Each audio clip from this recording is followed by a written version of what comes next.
TIFU and almost died in the most hilarious way possible. Not today as per usual, but 18 years ago. I had moved to California a few years earlier. A few blocks away was a grocery store. In that store was a toy section. Back then, 1998.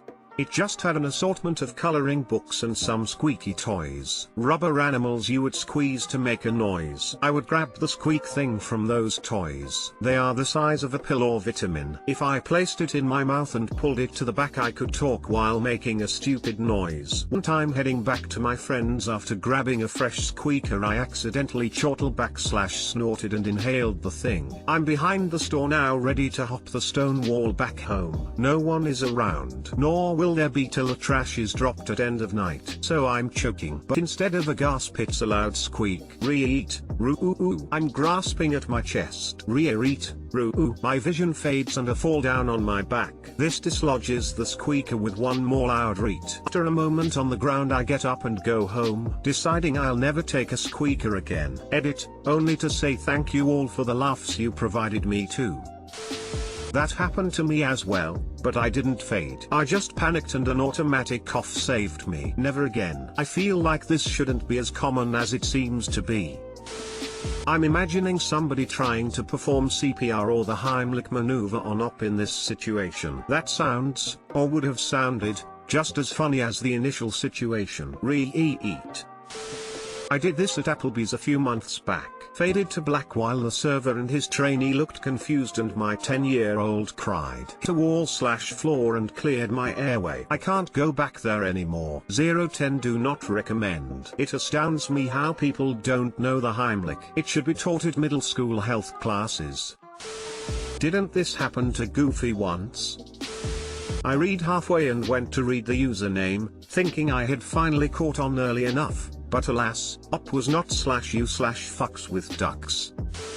TIFU getting high before dinner with my girlfriend's parents. I was at my girlfriend's parents' house about to eat dinner. Her mom had a big spread made up for build your own tacos. Now at this dinner I was unbelievably baked out of my cheesecake mind. I mean, I smoked a lot of zucchini weed with my roommate before leaving because my nerves were getting to me since this was my first time meeting her parents. So fast forward a bit and we're all making our plates. And I go last because I'm trying to be respectful. I make my plate with a few tacos and think no big deal, just gonna finish up here and go sit down with the others. Now when I sat down I noticed something was different about everyone. My girlfriend was trying to contain laughter while her parents had the most confused faces I've ever seen. To try and break the ice I ask what happened.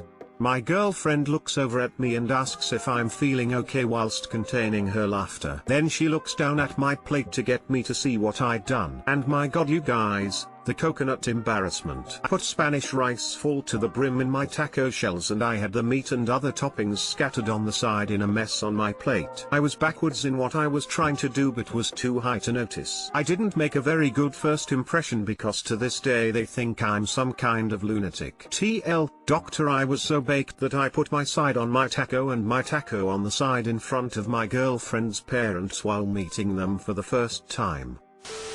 Should have just told them that until marriage, the meat stays out of the taco. I would never let Jaime be in charge of my girlfriend's parents' first impression.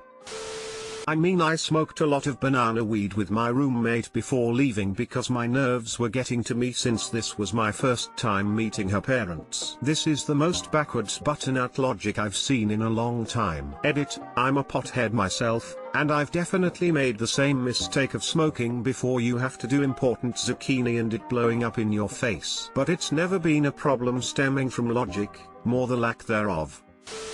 You could have played it cool and pretended not to know what a taco is. So first when the taco became on my plate, I acted very interesting. I showed an expression on my face so as to seem that I was confused, astounded but in a restrained way, curious, and interested. They did notice, and seemed confused, but did not remark. So I asked, "This looks very interesting. What is this?" They stared at me and the mother said, "It's a beef taco." And I was saying, "Oh, interesting, a beef. What is it again?" And she was like, "A taco." And I was like, "A taco? Oh, interesting. Never heard of a taco, looks pretty good." TIFU by trying to cheesecake up my new apartment and triggering a SWAT response. My partner and I pulled my car into the parking lot of the library. It was a hot summer day and we were there to use the Wi-Fi and check out a couple books and return a couple that were overdue. I'd been inside about 10 minutes when some commotion started in the parking lot. My partner noticed and decided to go gawk at it while I finished up. Another 5 minutes go by and my partner hadn't returned. I'd seen a few police cars go by. I decided to go see what all the fuss was about. Heading to the door I noticed they're all clustered near my car. Well, this isn't good. On closer examination I noticed my partner approaching the group of officers. They'd just arrested some guy. Exiting I overheard the second half of the conversation. And then you entered that vehicle, the blue one? Yes officer. And took these items? Yes officer. And you entered these vehicles? The officer motioned to the row of cars, including mine. Yes. There wasn't much of value in my car. A few days prior we had picked up a few items at a garage sale for the new apartment for cheap. I wasn't too concerned, none of the windows in any of the cars appeared smashed or anything. Behind the officers a swarm of vehicles had boxed in another, a boring sedan. The door was ajar and inside I could see another officer setting items on the hood. It was a modest collection. None of my possessions appeared to be in the rather sizable pile on the vehicle's hood. Gadded nervously, except that one. He motioned to my beat-up Saturn. And I say beat up, but really it looked like something out of Mad Max. The hood and quarter panel were painted flat black, while the rest of the car was purple. It was coated in a veneer of rust all over the underside, looking like it had been ridden hard and put up wet. My partner raised her voice. Hey, why not my car? Well, I approached to correct her. I would regret this decision shortly. The officer gave a quizzical look at the would-be thief. Yes, why not that car? The officer says, turning back to the thief. At this point, I'd reached the small crowd and announced myself. Excuse me, it's actually my car. I got a polite nod, and the officers continued. I gave a questioning and slightly annoyed towards my partner. The thief, now appearing quite anxious, retorted because of the dead body. There was a moment of silence as all the officers jerked up and all looked at him, then my car. And me and my partner, all in rapid succession. They all reflexively put their hands on their sidearm and one of them looked at the two of us and said rather sharply, "Don't move." Great. So now we've gone from petty theft to body stashing. An officer keyed up his radio to call for backup, suspicion of murder, suspects at gunpoint. Visions of officers opening the trunk to find some gruesome scene flashed through my head. My stomach braced. My partner and I exchanged nervous looks. Two other officers approached the car and peered into the back seat. At the same time then the guns came out of the holster and the two of them turned their attention to us, yelling, "Get on the ground."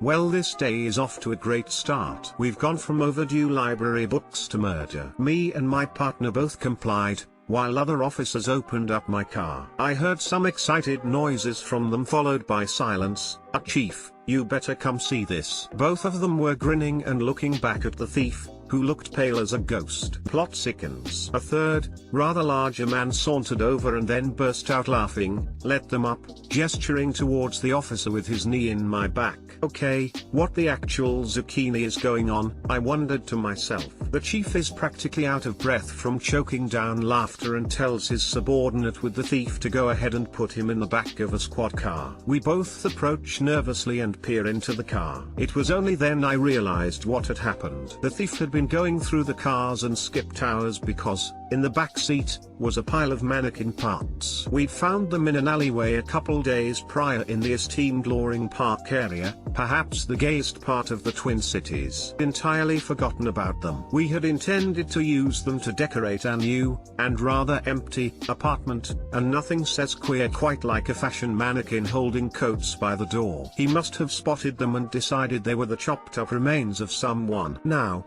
we both knew they looked realistic enough because we'd managed to scare the cheesecake out of a former roommate who liked to rummage through our stuff by leaving an arm and some pillows under a blanket to make her think one of us was sleeping there and discourage snooping. But of course, she'd gotten too curious and gotten a dose of karma for her trouble. And now all the officers were taking turns, looking back at us, and grinning ear to ear at us and the idiot thief. In the end, we were left with many apologies and another tale for friends of my fabled car of the damned. A few minutes later a SWAT truck, driven by some bored officers, pulled up and took their turn looking and laughing. TL, Doctor, was nearly given the chair for murdering a mannequin and overdue library books. Edit, obviously officers don't talk like this. It happened a decade ago. Forgive my attempt at recreating long forgotten conversation. Also, yes, it really was SWAT. No, I can't explain it either. Even though the police suspected you of murder at first, at least the thief didn't break into your car. Those mannequin limbs saved your wallet. Man, I would have been so freaked out. You should let us know how that mannequin looks in your place now. That will always have an interesting story to go with it. That moment when, deep down, you want your car to be robbed to feel good. I thought TIFU was supposed to be true stories, not adult annex creative writing assignments. I'm going to file this one under, didn't happen.